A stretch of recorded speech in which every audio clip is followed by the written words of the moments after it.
Mientras en Occidente el coronavirus provoca miles de muertes diarias, el colapso de los sistemas sanitarios y una sensación de apocalipsis inminente, en el lejano Oriente, donde comenzó todo, la propagación del mismo se ha reducido drásticamente y la situación ya parece bajo relativo control.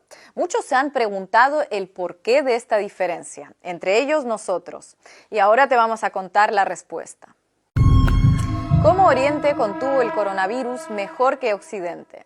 Aunque la primera explicación que puede pasarnos por la mente es que debido a que la pandemia inició en Oriente, es perfectamente lógico que allí se reduzca o termine antes, si comparamos países como Italia, España, Alemania o Estados Unidos con China, Corea del Sur o Singapur, los primeros presentan curvas de contagio y muertes mucho más acusados en el mismo periodo de tiempo. O dicho de otra forma, el primer mes de epidemia en Europa o Estados Unidos ha causado mucho más daño que el primer mes de epidemia en Asia. Entonces, esa engañosa respuesta en realidad da paso a la verdadera pregunta. ¿Por qué si a los asiáticos la pandemia los agarró antes, está haciendo más daño en Occidente que tuvo más tiempo para prepararse? Y como en todo asunto complejo, no hay una respuesta, sino varias. Factores culturales. En líneas generales, la población asiática es más obediente frente a las autoridades o las leyes. Las personas son menos renuentes a seguir instrucciones del gobierno que en Europa. También confían más en el Estado. Esto tiene sus raíces en el pensamiento de Confucio, muy extendido en el Extremo Oriente, que ve al ser humano como un ser esencialmente social con su respectivo y claro rol en la sociedad. En el caso asiático, esta característica trasciende por completo el eje izquierda-derecha o comunismo, capitalismo.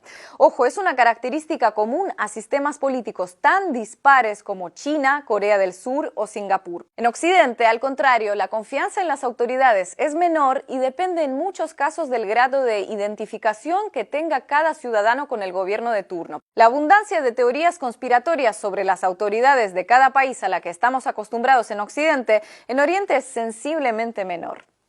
A la hora de contener una pandemia, este factor cultural es una gran ventaja para los asiáticos. Mientras allí las violaciones a la cuarentena son mucho menores, las disposiciones sanitarias como el uso de mascarillas se siguen a rajatabla, en Occidente los casos de desobediencia, incredulidad y descrédito, sobre todo a la llegada de la epidemia a cada nación, precisamente cuando acatar las disposiciones es más crítico, fueron mucho más abundantes. Factor experiencia. Asia ya vivió una epidemia de grandes dimensiones en 2003, la del SARS, que no llegó a pandemia, pero golpeó con dureza a muchos de sus países. Aunque los números del síndrome respiratorio agudo grave comparados con los actuales parecen poca cosa, casi el 95% de las 774 muertes que dejó en todo el mundo se produjeron en Asia. Y como dice el dicho, guerra avisada no mata soldado. Con aquella experiencia, al detectarse los primeros casos de COVID-19, a muchos países asiáticos no les tembló el pulso para tomar medidas drásticas que en aquel momento en Occidente se percibieron como producto de gobiernos autoritarios, pero que poco después ellos mismos también terminaron por adoptar. El confinamiento de millones de personas, la prohibición de todas las actividades económicas no esenciales, incluso las restricciones en los funerales. En Wuhan se decretó la cuarentena cuando el número de contagios en toda China era de 571 personas. En España o Italia, medidas similares solo se tomaron cuando la cifra llegó a varios miles. A consecuencia de la crisis de hace 17 años, además, varias naciones asiáticas prepararon a conciencia sus sistemas de salud para este tipo de contingencias, sabiendo que tarde o temprano volverían a surgir. No solo en el plano de atención, también en los de prevención y detección. Por ejemplo, Corea del Sur se tomó en serio el desarrollo de su industria biotecnológica, con lo que desde el inicio pudo diseñar una prueba rápida de coronavirus que les permite testear 1 millón de personas por semana. Pero ante los mismos eventos, en Occidente la conclusión parece que fue otra, que ese tipo de epidemias era cosa de asiáticos y a ellos no les iba a tocar. A lot of people think that goes away in April with the heat, as the heat comes in. Typically that will go away in April. We're in great shape though. We have 12 cases, 11 cases, and many of them are in good shape now. So, but a very good question. Yes, please. En los últimos años, los sistemas sanitarios de España e Italia, por ejemplo, los dos países europeos más afectados, fueron recortados en varios aspectos: número de profesionales, equipos, presupuesto. En Estados Unidos, Trump desmanteló el departamento a cargo de enfrentar las pandemias como parte de un plan de recorte presupuestario en 2018. Factores tecnológicos.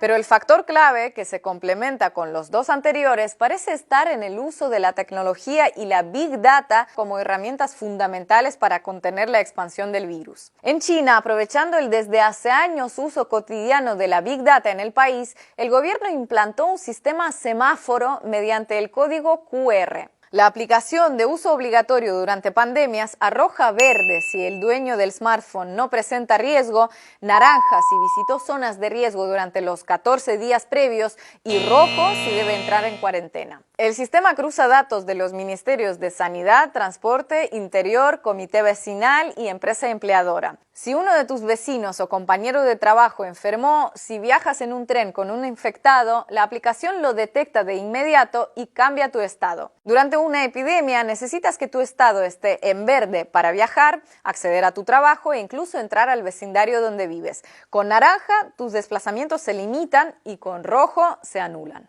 Este sistema ha sido muy comentado en medios, casi siempre negativamente, como propio de un gobierno autoritario, pero no se diferencia mucho de otros en la región. En Corea del Sur, las autoridades intervinieron los registros de los teléfonos móviles, tarjetas de crédito y otros datos personales de los contagiados para rastrear a las personas que pudieron haber tenido contacto con ellas. Los datos de zonas, grupos y personas infectadas son de conocimiento público para evitar que la gente los frecuente sin tomar precauciones. En Singapur, toda persona en cuarentena debe enviar su ubicación geográfica desde el celular a las autoridades cuando así se lo requieran, y lo hacen un mínimo de 2 veces al día. Este tipo de medidas, asumidas tranquilamente en Oriente, recuerdan lo que les comentaba del confucianismo, ¿no? Serían impensables en casi todos los países de Occidente, donde se perciben como una intromisión intolerable en la privacidad de los ciudadanos. Aunque con un matiz, porque cuidadito, la Big Data no es algo exclusivo de Asia. ¿O acaso Facebook o Google no saben con quién nos vimos ayer o dónde estuvimos y en qué momento, siguiendo nuestras publicaciones, amigos, etiquetados y aplicaciones de geolocalización? Por algún motivo, todo ese conocimiento que normalmente se usa para que el celular nos avise dónde puedo comprar una licuadora multiuso al poco rato que comentemos que buscamos una bajo el post de un amigo, en este caso no fue considerado como opción para prevenir cientos de miles de contagios y fallecidos. ¿Por qué? ¿Quién sabe? Tal vez la diferencia en el uso de la Big Data radica en que mientras en Oriente está a la vista de todo el mundo, en Occidente muchos prefieren creer que no existe. Pero sin entrar a juzgar este tipo de medidas de contención tecnológica de pandemias usadas en Asia o su ausencia en Europa y América, sin duda la mezcla de tecnología y acceso a datos personales fue otra de las claves del éxito oriental frente al coronavirus. A raíz de esta experiencia, algunos exigirán a sus gobernantes estar siempre preparados para casos así, otros que es un despilfarro, algunos pedirán mayor vigilancia y control sobre la ciudadanía, otros aprovecharán para implementarla, los de más allá dirán que ni ahora ni nunca, que el precio es demasiado alto. Pero el objetivo de este video no es fomentar un modelo sobre el otro ni viceversa, sino conocer algunos de los enfoques y medidas tomadas ante un evento de impacto global como esta pandemia, con características que la humanidad no vivía desde hace un siglo. Porque si no somos capaces de reflexionar o aprender en momentos así, no habrá modelo que nos salve.